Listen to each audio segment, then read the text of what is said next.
Hi. We know at KGov2 that a lot of people have questions about the installations of all of these new medians and crosswalks. So we want to find out what it's all about. So here we are, just now turning on to Washington Street. We are getting ready to go through the light at the intersection of Boulevard, which will lead us to the new installation of the medians at IUK. So here, get ready. Going through the light, still going smoothly. I'm going 35 miles an hour, which is a little faster than the posted 30-mile-an-hour speed limit. So, okay, I find myself slowing down already because this is unfamiliar terrain and I'm not exactly sure what new changes there might be. We're on a curve, which is definitely feeling a little more tighter. I definitely want to be a little more on guard. So we're nearing the end of the median and we're clear of them. And let's see, I'm automatically speeding up because now I'm totally in my comfort zone. So let's see what City Engineer Carrie Stranahan has to say about that. What narrower lanes do is tell drivers that there are objects, both moving and stationary, adjacent to them, and it's a subconscious reaction to those objects that are closer that encourages drivers to slow down. And we have narrow lanes in a lot of locations. Like I said, just north of there between Boulevard and Markland, the lanes are similar width to what we've introduced to the south, and it does help to slow vehicles down. We get speeding complaints on a regular basis, and it's generally hard for every driver to drive a safe speed, the speed limit, when the environment doesn't match what the speed limit should. And Right. and we've done studies. We did a study specifically in this location and determined that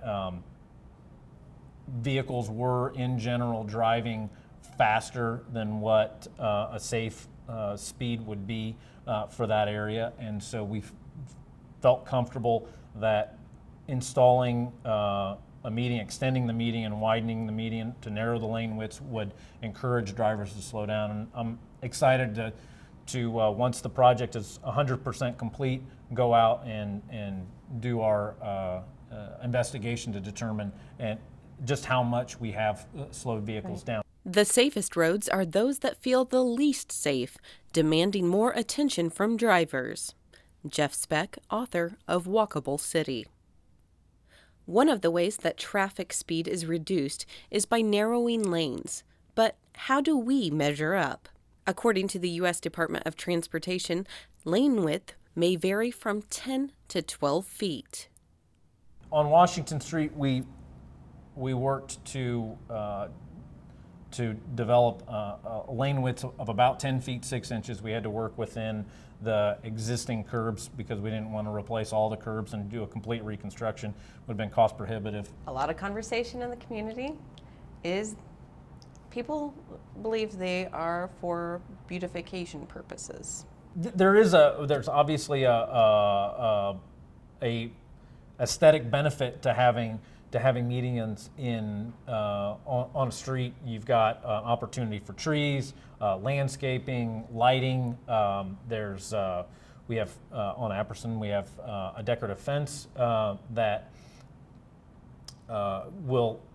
increases the aesthetics, improves the aesthetics of the corridor. Okay. So, but there's also there's a purpose behind it. It's less asphalt to maintain. It's reduces the heat island effect.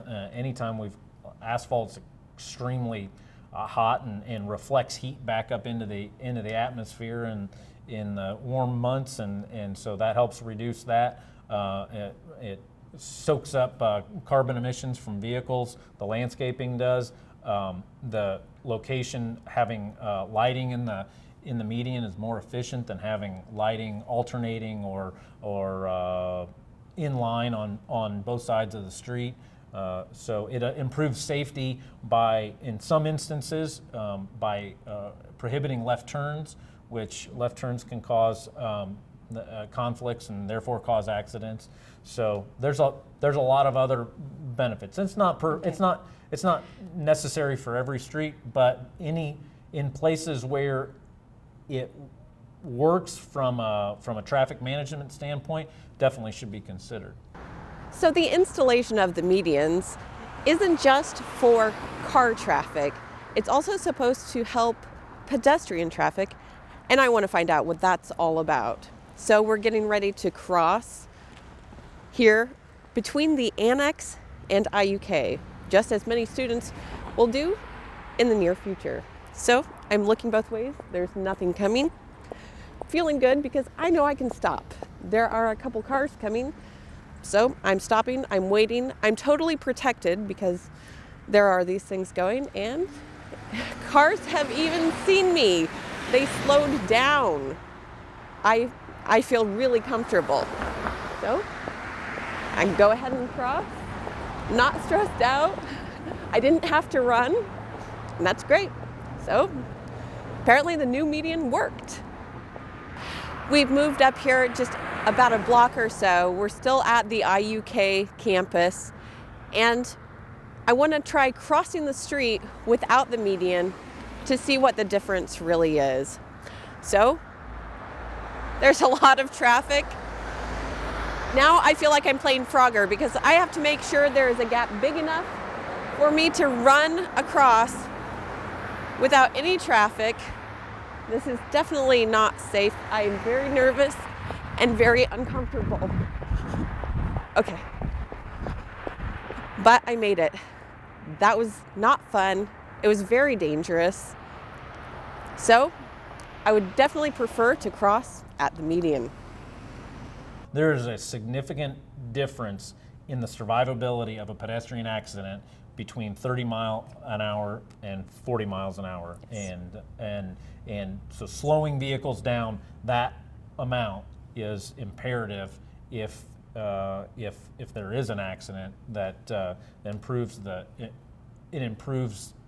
outcome of a potential accident.